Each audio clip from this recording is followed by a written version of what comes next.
खुदावन मसीह यस्सु में मेरे अजीजों, मैं खुदावन मसीह यस्सु के जिंदा मुबारक नाम में आप सबको सलाम अर्ज करता हूँ। आज की इस रूहानी रिफाकत में आपका स्वागत करता हूँ। मेरे अजीजों, आप हमेशा मेरी दुआओं में रहते हो और मैं भी आपका शुक्रगुजार हूँ। आप मेरे लिए दुआ करते हैं और आपके रिस्पॉन्स से और आपके कमेंट से मुझे बड़ी तसल्ली मिलती है ये बात जानकर कि खुदा का कलाम, ये पाक बीज, ये रूहानी बीज बिल्कुल उपजाऊ भूमि पर गिर रहा है और बड़ी अच्छी फसल खुदा हमें देगा। परमेश्वर को महिमा मिले, उसका धन्यवाद हो। एक हम्बल रिमाइंडर है कि अब मेरे चैनल का जो नाम है वो रेवरेंड F.W. फिलिप्स के नाम से है। तो सेंट्रल मैथोडिस्ट चर्च अजमेर, ये मैंने सरेंडर कर दिया। ये चर्च का ऑफिशियल चैनल था तो सरेंडर कर दिया। मेरा अपना पर्सनल चैनल इस नाम से है, रेवरेंड F.W. फिलिप्स, और आप उसके सब्सक्राइबर हैं। आपके पास आता रहेगा, आपको कुछ नहीं करना है, वो आपके पास पहुंच जाएगा, बस नाम आएगा रेवरेंड F.W. फिलिप्स। तो सब बातों के लिए खुदावन का शुक्र हो और आगे बढ़ते हैं। आज के दिन के लिए परमेश्वर का धन्यवाद करते हैं। मेरे साथ आप यूहन्ना की पहली पत्री और पहला अध्याय निकालें। 8 से 10 आयत मैं आपके सामने पढ़ने जा रहा हूं। आप अपनी बाइबल में देखिएगा। अगर हम कहें कि हम बेगुनाह हैं, अगर हम कहें कि हम बेगुनाह हैं तो अपने आप को फरेब देते हैं, धोखा देते हैं और हम में सच्चाई नहीं। अगर अपने गुनाहों का इकरार करें तो वह हमारे गुनाहों के माफ करने और हमें सारी नाराजगी से यानी अधर्म से पाक करने में सच्चा और आदिल है, धर्मी है और न्यायी है, न्याय करने वाला है। अगर कहें कि हम ने गुनाह नहीं किया तो उसको झूठा ठहराते हैं और उसका कलाम, उसका वचन हम में नहीं है। आइए दुआ करें। प्यारे बाप आसमानी, हम तेरे बच्चे तेरे पाक कदमों पर सर निगू हैं और दुआ करते हैं हम में से हर एक को पवित्र आत्मा की सामर्थ से परिपूर्ण करके अपने वचन से हम कलाम होना। पिता परमेश्वर के कलाम का बीज हमारी जिंदगियों में जड़ पकड़े और बहुत सा फल लाए, और जब हम यहां से रुखसत हो तो तुझसे बहुत सी बरकत लेकर जाने वाले हो। हमारे चारों तरफ अपने पाक फरिश्तों की सेना का बाड़ा बांधना, शैतान कहीं से भी हमें दखल ना दे सके। अपनी जिंदगियों को हर तरह से तेरी अधीनता में देते हैं पिता, और ये दुआ तेरे प्यारे इकलौते बेटे खुदावन यीशु मसीह के जिंदा और मुबारक नाम के वसीले से मांगते, सुन और कबूल कर ले, आमीन।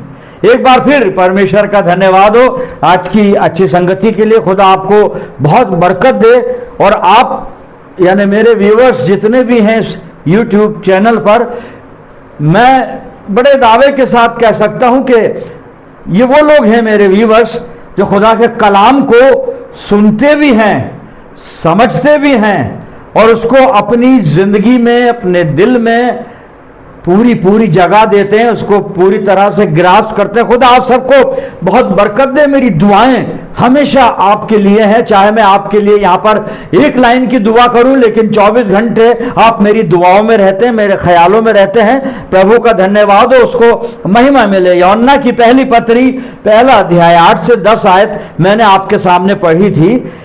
8 आयत को एक बार फिर देख लेते हैं, उस पर बातचीत करेंगे। यहाँ पे लिखा है, अगर हम कहें कि हम बेगुनाह हैं, हमने पाप नहीं किया, अगर हम कहें कि हम बेगुनाह हैं तो अपने आप को फरेब देते हैं, धोखा देते हैं और हम में सच्चाई नहीं है। झूठ बोलते हैं, हम अपने आप को धोखा देते हैं, दूसरों को तो देते हैं अपने। और किस बात से? कि अगर हम कहें कि हम बेगुनाह हैं, हम निष्पाप हैं।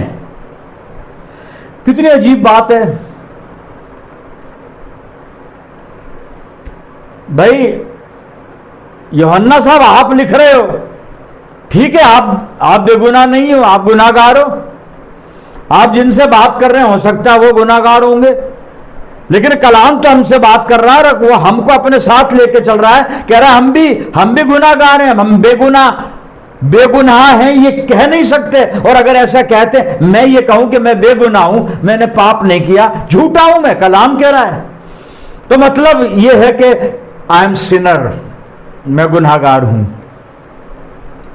बाइबल ये फतवा दे रही है हम गुनाहगार हैं। ख्यालन फेलन कौलन कहीं ना कहीं से गुनाह हो जाता है मेरे अजीजों। और बाइबल में मैंने पहले भी बताया गुनाह की डेफिनेशन जो है वो याकूब का खत, याकूब की पत्री 4 और 17 में लिखा है, इसलिए जो कोई भलाई करना जानता है और नहीं करता तो ये उसके लिए गुनाह है।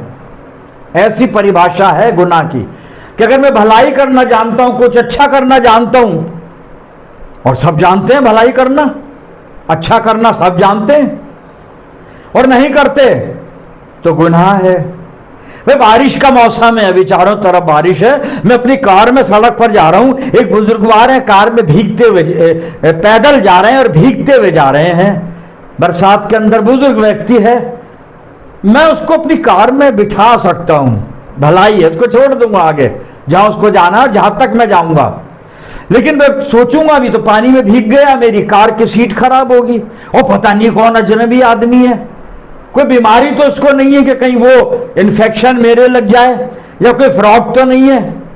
कई सवाल आएंगे और वो भलाई काम करने का जो वक्त है, भला करने का वक्त निकल जाएगा। जिंदगी में कई मौके ऐसे आते हैं कि हम भला करना चाहते हुए भी नहीं कर सकते, तो गुनाह हो जाता है, तो गुनाहगार है, उसमें कोई जिद बहस करने की जरूरत नहीं है कोई भी। अजीजों, यिर्मयाह 13 और 23 आयत में खुदा बात कर रहा है अपने लोगों के लिए, और नबी की मार्फत अपने लोगों से, इस्राएल जाति से बात कर रहा है, और कहता है कि अगर हबशी अपनी चमड़ी बदल सके और चीता अपने धब्बों को, दागों को बदल सके, अगर ये हो सकता है तो तू भी जो बुराई करने की आदी हो चुकी है भलाई कर सकेगी ना। वो पॉसिबल है दोनों बातें। हबशी अपनी चमड़ी का रंग या चमड़ी को नहीं बदल सकता, चीता अपने धब्बों को, दागों को दूर नहीं कर सकता, इंसान अपने आप अपने गुनाहों से, अपने गुनाहों को दूर नहीं कर सकता, अपने गुनाह से बच नहीं सकता, वो जद में आ जाएगा, जद में आ जाएगा सब। और इसलिए जब हम नए अहदनामे में जाते हैं, पौलुस के खतों को पढ़ते हैं, रोमियो 3:23 में पौलुस ने इसीलिए साफ कह दिया, इसलिए कि सबने गुनाह किया है और परमेश्वर की महिमा से रहित है। साहब ये इंसान के डीएनए में समा चुका है ये।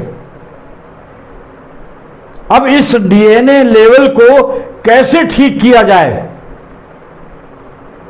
इंसान नहीं कर सकता, खुदा तो चाहता है, खुदा ने चाहा भी, खुदा चाह भी रहा है, खुदा चाहता रहेगा इस बात को कि इंसान उस डीएनए के लेवल को जिसमें गुनाह बसता है चेंज कर ले,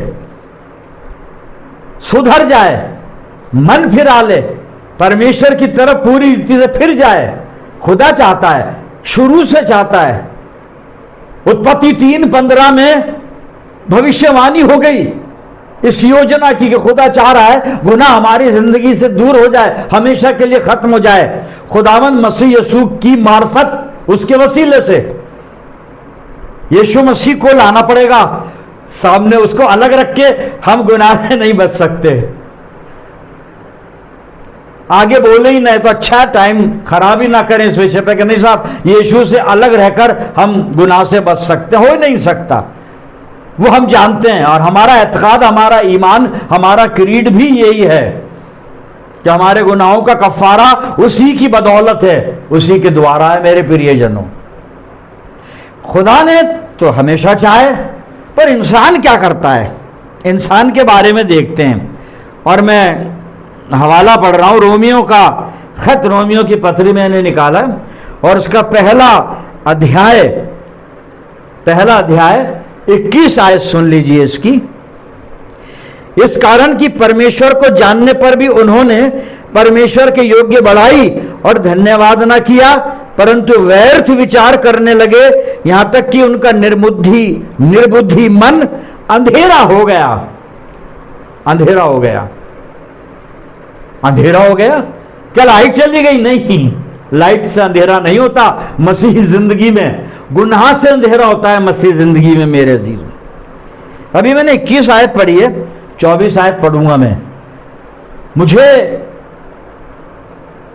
यह बताना मुनासिब समझ रहा हूं, यूहन्ना ये खत लिख रहा है ईमानदारों को, कलीसिया को खत लिख रहा है, ये अपनी कलीसिया को, अपने लोगों को, और ये फैमिली एपिसोड है, ये पारिवारिक पत्री है, ये अपने परिवार में लिखी जा रही है, विश्वासियों का परिवार उसमें लिखी जा रही है। और उसको लिखने की जो विषय है वो विषय ये है कि कलीसिया खुदावंद मसीह यीशु में स्ट्रांग बनी रहा है, क्योंकि ये जिनको लिख रहा है वहां पर झूठी शिक्षाएं फैली हुई थी, वो आज भी फैली हुई हैं। लोग झूठी शिक्षा के प्रभाव में आ सकते थे, ये संभावना थी, आज भी ये संभावना है। तो सावधान कर रहा है लोगों को, और कुछ ऐसी चीजें इस्तेमाल की है यूहन्ना ने जिसको हम कह सकते हैं कि बड़ी क्या कहेंगे उसको, जैसे ऐसे शब्द जो कविता में इस्तेमाल किए जाते हैं, पोइट्री में। कहता खुदा नूर है, ज्योति हिंदी में लिखा है ज्योति है, खुदा नूर है साहब, और उसमें अंधकार नहीं, मतलब अंधकार यानी उसमें गुनाह नहीं। अब वो ज्योति को खुदा के नूर से, परमेश्वर की महिमा से मिला रहा है, उपमा दे रहा है, मिसाल दे रहा है, और अंधकार बताकर कह रहा गुनाह को अंधकार से मिसाल दे रहा है, उपमा दे रहा है। अगर गुनाह है तो अंधेरा है, और वाकई जिसकी जिंदगी में गुनाह है वो उसका जीवन अंधेरे से भरा हुआ है। तो वो ये अंधकार वो शब्द है। तो यूहन्ना ने अपने इस खत में, इस पत्री में इस्तेमाल किया खुदा नूर है, तो हमें नूर में चलना है, अंधेरे में नहीं। अगर हम अंधेरे में हैं, अंधेरे में चलते हैं, गुनाह में है मेरे अजीजों जी। अपन रोमियो 1:21 पद पढ़ चुके थे, और वहां पर 21 पद में लिखा था कि उनका मन अंधेरा हो गया, पाप में हो गया। अब 24 आयत सुनिए इसकी। इस कारण बड़ी गंभीर बात हो गई यहां पर। और जब उनका मन अंधेरा हो गया, वो जब पाप के आदी हो गए, पाप से अलग होना नहीं चाहते, अब उनको गुनाह रास हो रहा है, यानी उनको सूट कर रहा है गुनाह। बहुत से लोग हैं यहां पर हमारे चारों तरफ। मैं गैर मसीहों की बात बिल्कुल नहीं कर रहा हूं, मैं तो अपने घर को देख रहा हूं, अपनी कौम को देख रहा हूं। अपने लोग, कलीसिया में बहुत से लोग मिलेंगे जिनके मन में अंधेरा है, गुनाह उनकी जिंदगी में। कितना ही समझा लो उनको, कितना ही उनकी काउंसलिंग कर दो, कितना ही उनको अच्छा सरमन सुना दो, वो सुधरते नहीं है, वैसे के वैसे ही हैं। हर जगह मिल जाएंगे, हर जगह मिलेंगे, कोई जगह बची भी नहीं है जी। 24 पद पे अपन थे। इस कारण परमेश्वर ने उन्हें उनके मन की अभिलाषाओं के अनुसार अशुद्धता के लिए छोड़ दिया। खुदा ने उनको अशुद्ध होने के लिए छोड़ दिया। जाओ भैया जाओ, अरे सुअर हैं, मैं निला रहा हूं, ये बार बार कीचड़ में जाते हैं, अब कीचड़ में ही रहो तुम। तो अशुद्धता के लिए छोड़ दिया कि वो आपस में अपने शरीरों का अनादर करें। गुनाह करते रहो, शरीरों का अनादर होता रहेगा, गुनाह करते रहो। पौलुस ने जो लिखा है वो तजुर्बे से लिखा है।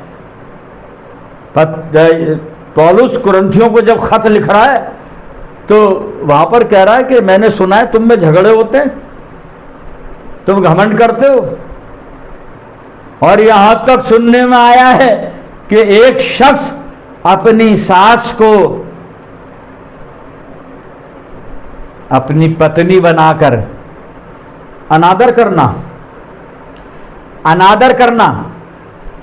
यह है अनादर, गुनाह, अंधेरा मेरे अधीन। खुदा ने छोड़ दिया, खुदा छोड़ देगा हमें अगर हम गुनाह से बाज नहीं आएंगे। खुदा छोड़ देगा, जिसको खुदा छोड़ दे उसके पास कुछ नहीं बचता मेरे अजीजों, कुछ नहीं होता उसके पास। तो इससे पहले कि खुदा हमें छोड़ दे, इस गुनाह के इलाज को ढूंढ ले कि कहीं इसका इलाज है कि इलाज है, बाइबल बताएगी। लेकिन इस गुनाह की गंभीरता को पहले हम समझ लें। एक बात और ध्यान में रखिएगा, गुनाह ऐसी चीज है, मैंने कहा ना डीएनए लेवल में है ये। मेरा डीएनए अगर खराब लेवल का है और मैं अच्छे डीएनए वाले लोगों के साथ बैठूंगा उठूंगा, फर्क नहीं पड़ेगा साहब कुछ। बाइबल में पौलुस लिखता है कि अच्छी बुरी संगति अच्छे चरित्र को बिगाड़ देती है। बुरी संगति अच्छे चरित्र को बिगाड़ देती है। यह पौलुस का अपना कथन नहीं है। पौलुस पढ़ा लिखा व्यक्ति, लिटरेचर का ज्ञाता है, और इसने यूनानी कवि मेनांडर की कविता पढ़ी है, उसकी लाइन है ये। और हम अमूमन इस बात को कहते हैं कि साहब बुरा चरित्र, बुरी संगति ये अच्छे व्यक्ति को बिगाड़ देती है, अच्छे चरित्र को बिगाड़ देती है, और कई बार होता भी है ऐसा। लेकिन अब इसका अगर उल्टा हम देखें तो ऐसा नहीं होता कि अच्छी संगति बुरे व्यक्ति को अच्छा बना देती है, ऐसा नहीं होता, ऐसा नहीं होता है। अच्छी संगति में रहने के बाद भी गुनाहगार वो अपना डीएनए नहीं बदल पाता है साहब, क्योंकि वो एक्सेप्ट नहीं करता है ना, वो मानता नहीं है, वो मानता नहीं, ढीठ आदमी है, ढिठाई से भरा हुआ है। अब उदाहरण मैं दूंगा आपको, बाइबल के उदाहरण, इधर उधर नहीं जाता हूं मैं, बाइबल के बाहर सब कुछ झूठ है, फरेब है, देखता ही नहीं हूं मैं। पुराने नियम में मेरे अजीजों, पुराने नियम में एलीशा नबी है, और अराम के राजा ने अपने सेनापति नामान को भेजा जो कोढ़ी था इलाज के लिए। राजा के पास भेजा गया, लेकिन राजा ने को फिर पता पड़ा तो एलीशा, और एलीशा आ गया हमारे सामने, में एलीशा की बात कर रहे हैं। खैर मैं बड़े सारांश से बताऊंगा। तो नामान जो है एलीशा के पास गया, एलीशा ने उसको शिफा दे दी, पूरी कहानी नहीं बताऊंगा, हम सब जानते हैं। और शिफा देने के बाद बड़े तोहफे लाया था, वो बड़ा सोना चांदी और बड़े इनामात लाया था। उसने एलीशा को कहा ये आप स्वीकार करो, आपने मुझे शिफा दी। एलीशा ने कहा नहीं। मेरे अजीजों, आपसे कोई दुआ करवा के पैसे ले रहा है, आपसे कोई दुआ करवा के अगर पैसा मांगता है, यीशु मसीह बिकता नहीं है, परमेश्वर बिकता नहीं है, दुआओं के बदले पैसे नहीं मांगे जाते। यीशु मसीह कहता है तुमने सेहतमंद पाया, सेहतमंद दो। कोई भी पैसा ले रहा है दुआ के बदले, फरेबी व्यक्ति है, शी इज फ्रॉड। समझ जाइए, आप कुछ भी कहिए मुझे, आप दुआएं बिकती नहीं है कि साहब अगर हम तो थैंक्स गिविंग आपको दे रहे हैं, नहीं आप थैंक्स गिविंग नहीं दे रहे हो, हमने दुआ की आपके लिए, वाई वार थैंक्स, थैंक्स उसको करो आप। हमारी तो सेवा खिदमत काम है, ड्यूटी है हमारी, करनी है दुआ में, अपनों के लिए भी शत्रुओं के लिए भी, यीशु मसीह सिखा रहा है। और हम दुआ नहीं करते तो सबसे बड़े गुनाहगार हैं, सबसे बड़े गुनाहगार हैं।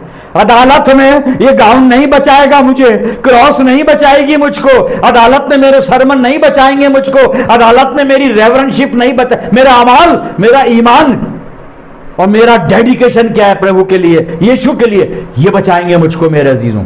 तो एलीशा ने कहा मुझे कुछ नहीं चाहिए, तू जा। चला गया। अब इसका चेला है गहजी, अरे कह रहा है कि इतना माल लाया था, ले लेना चाहिए, पादरी साहब आपने क्या किया, क्यों आप भेज देते हो, रख लेना चाहिए, रख, इतना क्या को जाने दिया ऐसे ही। गहजी साहब पीछे पीछे जा रहे हैं, एलीशा को बिना बताए सामान ले लिया है, गुनाह कर दिया। एलीशा कहता है उसका कोर, नामान का कोर तुझे, तेरे वंश को लगेगा, ऐसा ही हो गया। लेकिन मैं गहजी की बात कर रहा हूं, गहजी तू नामान एलीशा के साथ रहता है, गहजी तू एलीशा का चेला है, गहजी तू एलीशा का हो सकता है आने वाला तू वारिस बन जाए। गहजी तू एलीशा के साथ रहकर उसकी रूहानियत, आत्मिक जीवन को देखता है, तू उसके मिरेकल्स को देखता है, तू उसकी सामर्थ को देखता है, तू देखता है कितना पाक और धर्मी व्यक्ति है ये एलीशा, खुदा का जाने। अरे इसके साथ रहकर भी तू सुधरा नहीं, अभी तक तू गुनाह में पड़ा हुआ है, तेरा डीएनए वो का वही है। अच्छी संगति अच्छा नहीं बनाएगी, हमें बनना पड़ेगा जी। ये तो पुराना नियम था, अब नए नियम में, अब एलीशा और गहजी की साहब ये तो ऐतिहासिक बातें हैं। पादरी साहब आप पता नहीं, नहीं बाइबल तो सच बोलती है, पता नहीं तो आप नए नियम में आ जाओ। 3.5 साल यीशु मसीह के साथ रहा है, 3.5 साल उसके हाथ से रोटियां खाई हैं, 3.5 साल उसकी थाली में हाथ भी डाला है, 3.5 साल उसकी अच्छी शिक्षाओं को सुना है, 3.5 साल उस मिरेकल देखे, आंखों से देखा है, वो मुर्दे जिंदा कर देता है, सब कुछ जानता है। उसके बाद भी यहूदा इस्करियोती सुधरा नहीं, वही डीएनए लेवल। मेरे अजीजों, मेरा डीएनए लेवल बाइबल ने बता दिया, बड़ी गंभीर बीमारी है। अगर हम कहें हम में गुनाह नहीं, हम बेगुनाह हैं, झूठे हैं, अरे भाई गुनाहगार हैं, फिर क्या करें? करे कुछ नहीं, इलाज ढूंढे, इलाज, इसका इलाज है। और कई बार हम जानते तो हैं, मालूम भी है, हमें मालूम है, मैं नई बात नहीं बताऊंगा, लेकिन फॉलो नहीं करते, फॉलो नहीं करते। इलाज क्या है? अब मैं बाइबल में आपको लेके चलता हूं। यूहन्ना का ही खत मैंने निकाला, यूहन्ना की पहली पत्री,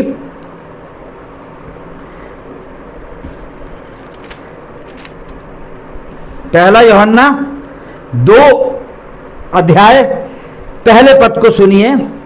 हे मेरे बालकों, मैं ये बातें तुम्हें इसलिए लिखता हूं कि तुम पाप ना करो, गुनाह नहीं करो।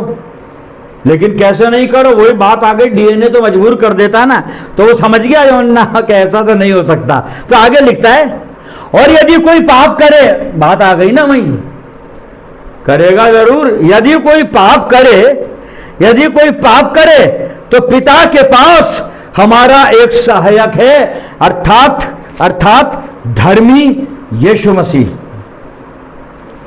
है। इलाज है, यीशु मसीह में है इलाज, यीशु मसीह में इलाज है साहब। अगर कोई गुनाह करते हैं, गुनाह तो गुनाह करते हैं, हम रह नहीं सकते, हो जाता है, हम रह नहीं सकते, तो करना होगा, कुछ करना होगा। इलाज तो पता चल गया है, एक डॉक्टर है जो इलाज कर सकता है, लेकिन इलाज ऐसे थोड़ी ना करेगा वो, मुझे भी तो कुछ करना पड़ेगा। 2-3 बातें हैं, देखते हैं क्या करना पड़ेगा। यूहन्ना के खत में ही हम देखेंगे मेरे अजीजों, करना क्या है। पहली चीज, यूहन्ना की पहली पत्री चल रही है, यूहन्ना का पहला खत चल रहा है, पहला अध्याय है, और 9 पद को सुनिए, क्या करना है। पहली चीज, यदि हम अपने पापों को मान लें, कौमा आ गई यहां पर, तो आगे लिखा है वो हमारे पापों को क्षमा करने और हमें सब अधर्म से शुद्ध करने में विश्वास योग्य है, धर्मी है, सच्चा है। लेकिन पहली जरूरत, पहली चीज है, गुनाह मान तो लें अपने। बड़े बड़े गुनाहगारों से हम मिलते हैं, वो मानते ही नहीं कि हम तो गुनाहगार हैं, कहते हैं हम बिल्कुल ठीक कर रहे हैं पादरी साहब, बिल्कुल सही कर रहे हैं, हम गलत नहीं कर सकते कभी, हम तो हक की आवाज उठा रहे हैं। अरे खुदावंद मसीह यीशु ने हक की आवाज उठा ली होती ना, और फरिश्तों के 12 तमन बुला लिए होते, तो क्या तो यहूदा इस्करियोती और क्या वो यहूदी समाज के गुरु और क्या वो रोमन सेना, कोई कुछ नहीं कर सकती थी, उसको हाथ नहीं लगा सकती थी। अगर वो हक की आवाज उठा लेता, कहता बाप से दुआ करूं 12 तमन फरिश्तों के भेज देगा, लेकिन मुझे ये करना पड़ेगा, क्योंकि ऐसा करने से तुम सब, हम सब जिंदगी पाएंगे, खुदा की बादशाह हासिल करेंगे। हक की आवाज, गुनाहगार लोग हैं ये, हर जगह मिलेंगे सब, हर जगह ज्यादा मिलेंगे, रेशियो, इनका रेशियो ज्यादा है। तो पहली चीज मान लें हम गुनाहगार हैं, एक्सेप्ट कर लें, मानना पड़ेगा, बात वहां से शुरू होगी, मान लें। मान लिया तो उसके बाद फिर उसमें पास आ जाएं, डॉक्टर के पास आ जाएं, फिर वो नुस्खा बताएगा कि अब ये करना है।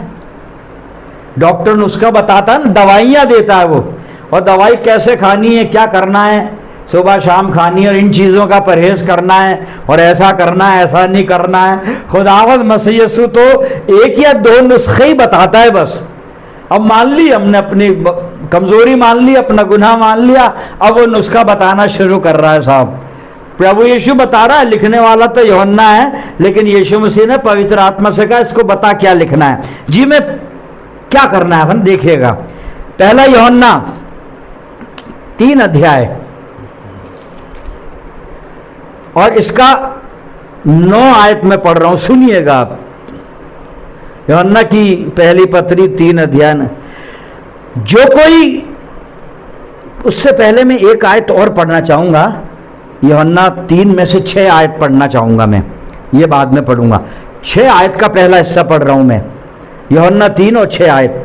जो कोई उसमें बना रहता है, किसमें? यीशु मसीह में। ये पहला नुस्खा है, उसमें बनना पड़ेगा, उसमें आना पड़ेगा, उसमें जीना पड़ेगा, यीशु मसीह में उठना बैठना बोलना पड़ेगा। दुनिया को अलग रख के, दुनिया की चिंताओं को अलग रख के, अभिलाषाओं को अलग रख के, रंगरलियों को, दुनिया की चकाचौंध को अलग छोड़कर, अब ये छठा पद पढ़ रहे थे। पहला यूहन्ना 3 और छठे पद में लिखा था, जो कोई इसमें बना रहता है वो पाप नहीं करता, और जो कोई पाप करता है उसने ना तो उसे देखा ना उसको माना। पहली चीज है उसमें बने रहना, खुदावंद मसीह यीशु में। मैं अपनी जिंदगी को टटोलूं में यीशु मसीह में हूं भी कि नहीं, बातें यीशु मसीह की करता हूं, भाषण यीशु मसीह के बारे में देता हूं, दुनिया को सिखाता हूं, खुद नहीं सीखता, खुद की जिंदगी में ऐब भरे हुए और सबको सिखा रहा हूं। मैं आपको छल सकता हूं, उसको नहीं छल सकता। इसलिए वचन कह रहा है कि सबसे पहले सिखाने वालों का हिसाब होगा। ये सिखाने वाले बड़े जौम में रहते हैं और ये इस सीरियसनेस को नहीं जानते। सिखाने वाले हम सिखाने वाले कोई नहीं है। सिखाने वाला तो एक ही यीशु मसीह कहता है, तुम्हारा एक ही गुरु है, एक ही गुरु है, एक ही गुरु है, या तो हमारा आसमानी बाप या हमारा प्रभु यीशु मसीह। एक ही है सिखाने वाला, हमारा एक ही है। और एक वो मददगार जो यीशु मसीह ने हमें दिया है, पाकरू मेरे अजीजों, ये हमें सिखाते हैं। कौन सिखाएगा मैं? इसलिए वचन कह रहा सिखाने वाले पहले जवाबदारी उनकी आएगी और वहीं से इंसाफ शुरू होगा सिखाने वालों से। वहां के स्कूल में स्टूडेंट परीक्षा नहीं देंगे, सबसे पहले हेडमास्टर देगा। अब हेडमास्टर कौन है बता दूं, लेकिन नहीं बता रहा मैं, अब आप ढूंढते रहना। फिर मास्टर आएंगे, मास्टर। स्टूडेंट तो बाद में है, जिम्मेदारी हेडमास्टर की है, मास्टरों की है। स्टूडेंट तो वो सीखेगा जो मास्टर सिखा रहा है। जी, तो अपन वो 6 आयत के पहले हिस्से को अपन देख रहे थे, उसमें बने रहना। हम बने रहे यीशु मसीह से। कई बार अलग हो जाते हैं, उसकी बातों को, शिक्षाओं को भूलकर दुनिया की बात मान लेते हैं। अभी हम सब समझते हैं, मैं ज्यादा इसको अनफोल्ड नहीं करूंगा। मैं यीशु मसीह में बने रहिए मेरे अजीजों, और कितना बने रहिए, संडे के संडे नहीं, या लैंड सीजन में नहीं। कहां तक जाना है? डीएनए लेवल से शुरू हुए थे ना अपन, अब मैं डीएनए लेवल पर ही आपको लेके जा रहा हूं। ये यूहन्ना की पहली पत्री 3 अध्याय और 8 और 9 पद सुनिएगा, उसके बाद दुआ करेंगे। क्या लिखा है यहां पे? यूहन्ना की पहली पत्री 3, 8 और 9 पद। जो कोई पाप करता है वह शैतान की ओर से है, क्योंकि शैतान आरंभ ही से पाप करता आया है।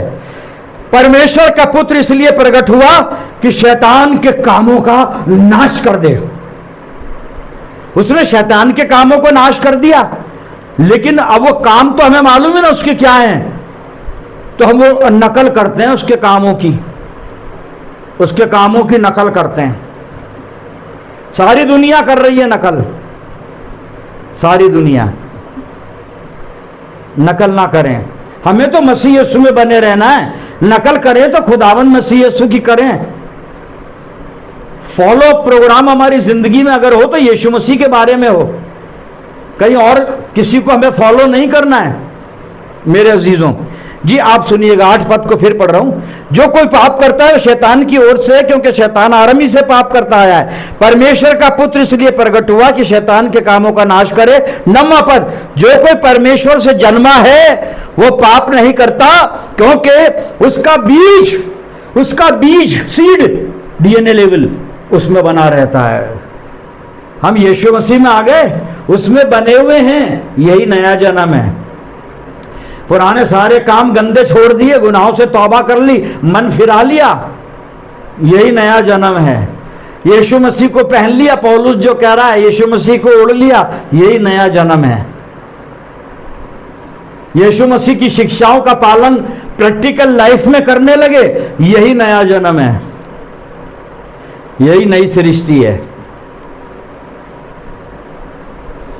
पुरानी इंसानियत को उतार दिया, नई इंसानियत पहन ली, यही नया जन्म है। तो कहता उसका बीज, यही नया जन्म, यही बीज उसमें बना रहता। 9वां पद चल रहा था मेरे अजीजों, क्योंकि उसका बीज उसमें बना रहता है। और आगे लिखा है वो पाप कर ही नहीं सकता। वो पाप कर ही नहीं सकता,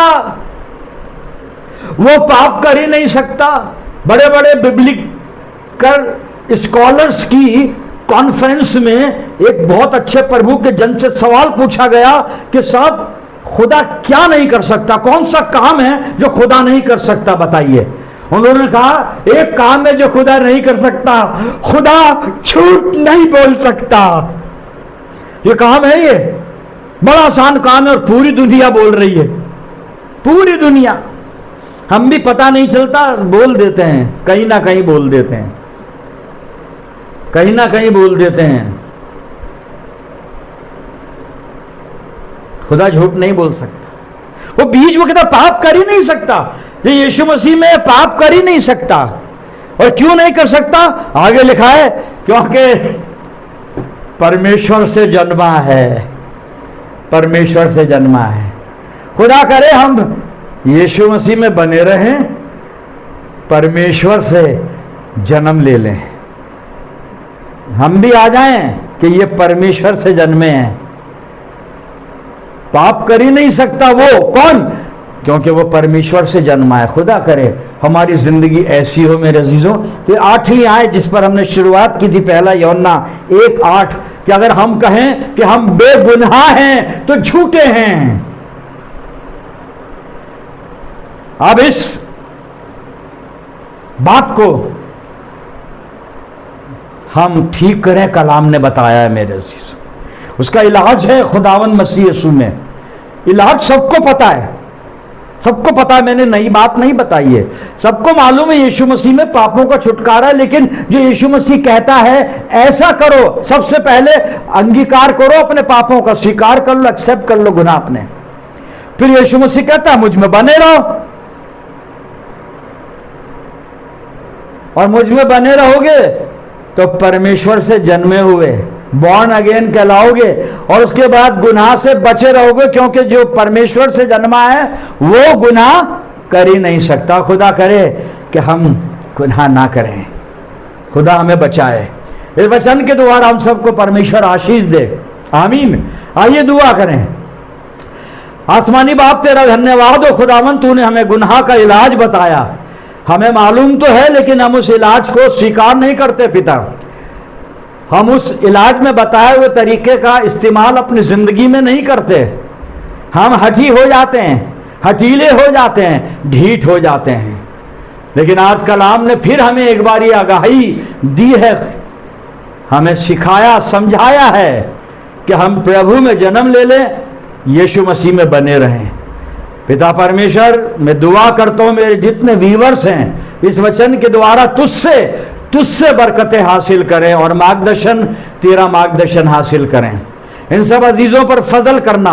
अगर खुदावंद इस वक्त कोई अपनी किसी चिंता को, किसी परेशानी को, किसी संकट को, किसी बीमारी को लेकर बैठा है, यीशु मसीह के नाम से इनकी जरूरत को पूरा करना, इनकी दुख तकलीफ परेशानी बीमारी को प्रभु यीशु के नाम से दूर करना। खुदा बाप, प्रभु जी, मैं दुआएं खैर करता हूं इन अजीजों के लिए।